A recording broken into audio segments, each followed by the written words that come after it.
They do a nice job with it. Obviously, Pickens was really a problem for us. And it wasn't just when he caught it; it was his after catch stuff that really was impressive. That he was able to run through us like that. I'm just surprised that we weren't able to be because we knew he was a good player. We went in to defend him. We rolled to him. We covered him. We doubled him a couple times, and he still came through. So he had a heck of a night. And I don't even know Dak's numbers, but he must have had a pretty good night himself. 25-33, so he was on it. So very difficult night for us. Sorry about it. Feel bad. Pete, you mentioned that the balance got out of whack there a little bit. It was 31 dropbacks in that first half, 3 runs. Is that?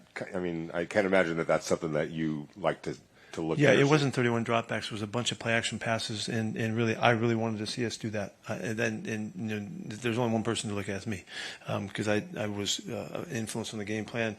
I loved the way we were chunking them, and we made big plays. But I knew what was happening, and Chip and I knew what was going on, but we were trying to stay with it and to see if we could continue to get the big plays, which we were getting, and then we just stalled in the red zone, and unfortunately, and we got the second drive, I think it was, or maybe it was the first drive. We got sacked a couple times, right off back to back, and it kind of got us out of whack a little bit. But I don't really care about pleasing people with our run-pass mix. I'm trying to move the football, and we wanted to get the ball to Brock a bunch and see what he could do and our other guys, and that kind of worked out. But when you come back to it, we were supposed to be ahead with that approach, and then we're supposed to come back and run the football in the second half and later in the second quarter. But our inability to get in the zone and to stop them, it didn't work out that way. So I'm totally responsible for how that happened. Pete, just what went into the decision to start Will Pettiman, Sinham, and shift Jordan at right guard? The competition during the time with this week and what's been happening the last 2 weeks, we've been looking at it. We tried combinations. We looked at all of it and felt like that was the best way we could go. Jordan had a really solid season at guard last year, and he felt really comfortable moving. And so, we tried. We tried Caleb. You guys were following that, and we looked at some different combinations, and this was the best way we thought to do it. And just a follow-up to that, is this a permanent change to offense? We're one day at a time right now on those kinds of choices. We'll come back tomorrow, see the film, see what happened, and look at our options.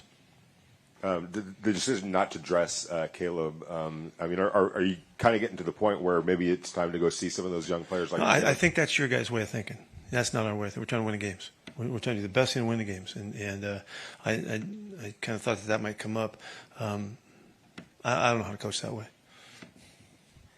Pete, when you look at this offense and all the changes that came in the offseason, if there isn't some type of changes, is there a concern that you can send the message that there isn't accountability for the offense and it's being anemic?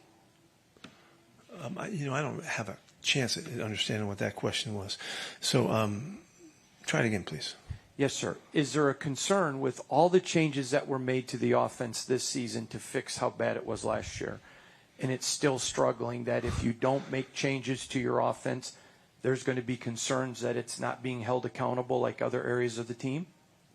No, I don't. It's the last part of that question that I don't even know how to address. We're gonna take a look at everything we're doing, which is what we do on a week-to-week, day-to-day basis, and we don't know. That's the only way you do it, so. As you're looking at this question to project in the future how we're going to look back at how we didn't get anything done, I really don't have a good answer for you.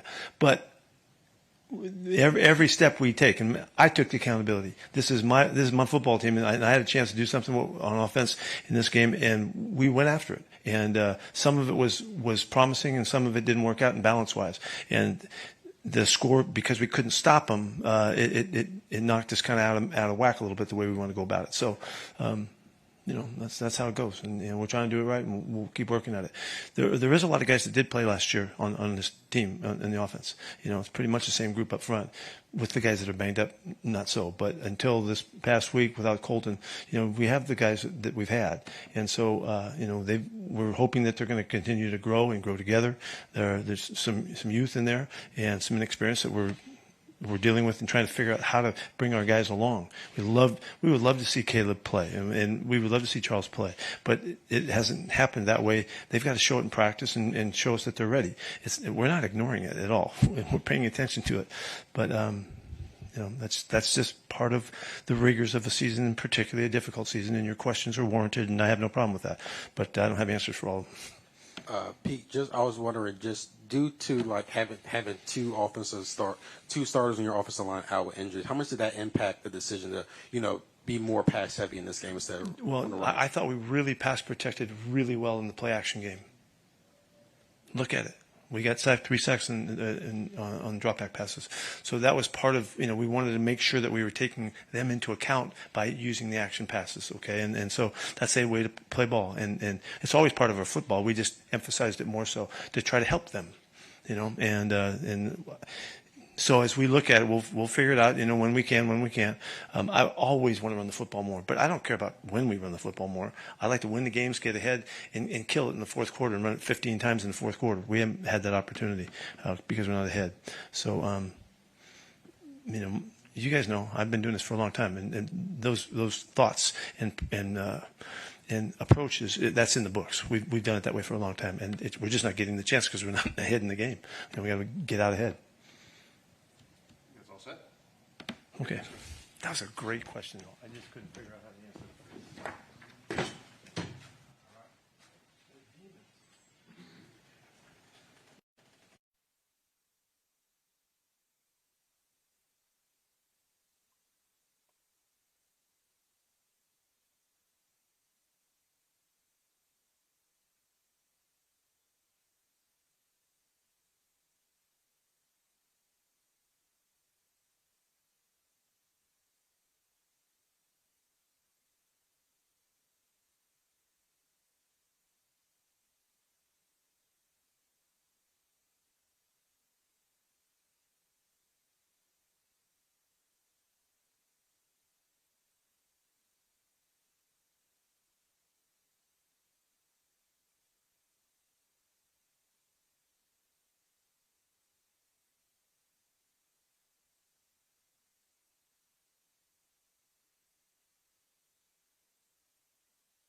Do you guys were moving the ball, especially in that first quarter, in that first half. What were the bog downs that were happening once you guys get into the red zone?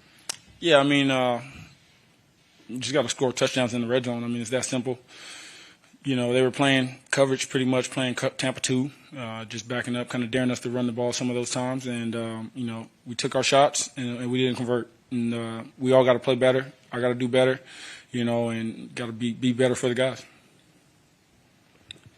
Gina, how did Pete Carroll say he had some influence in the game plan? Him and Chip wanted to be more pass and play action heavy tonight.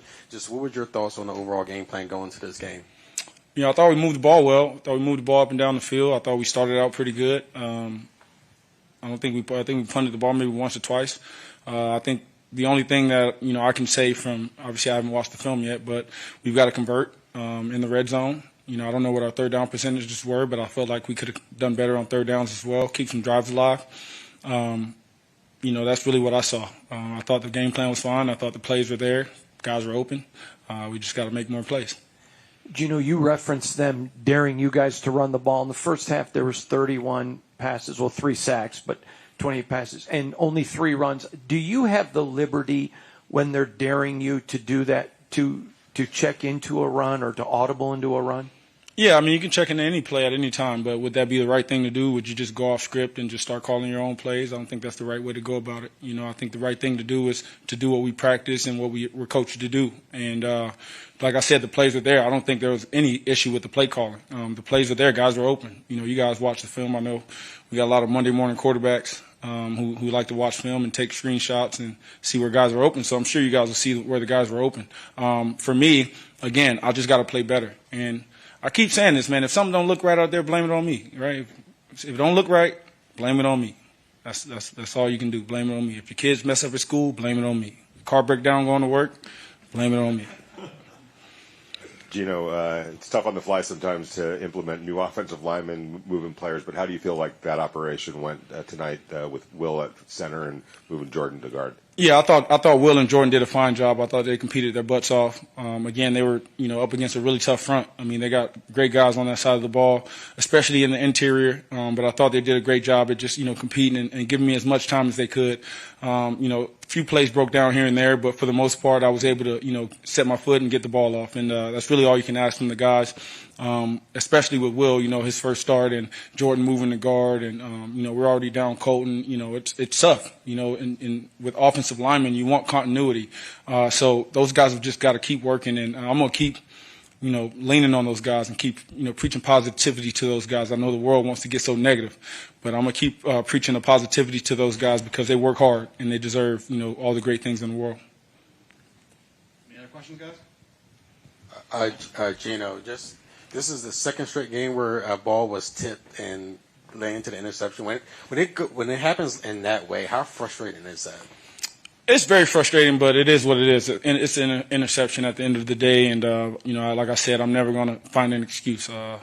There's been a bunch of tip passes that have gone into the wrong hands, but that's just how football works sometimes. And I don't think that one play was the difference in the game. I think there were a lot more plays that we could have made that would have given us a better shot.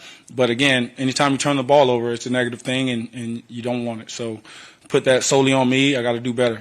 Guy made a play, ball tips up, got Johnny on the spot, and I got to find ways to not have a turnover in the game, which I will. Gino, you said it's on you. You need to execute. You need to do better. But what do you initially assess when you look at the game? What can you do better? What can the team do better to be able to execute, to be able to score in the red zone? Make the plays when they need to be made. I mean, that's really all it comes down to. It's a tough game. It's the NFL, and there's great guys all over the field. But, we know when we get into the red zone, we've got to think 7 points and not 3. And our defense gave us the ball with the short field. We got to capitalize on that. If we want to talk about playing complementary football, when those things happen, we got to score 7 points and reward the defense for doing a great job. But today, early on we settled for some field goals, and then they scored some touchdowns, and the game kind of got out of hand. But I think if we score touchdowns in those situations, we may look at it different. So for us, we just got to have that mindset and then obviously get it done. All right. Thanks, guys. Thank you.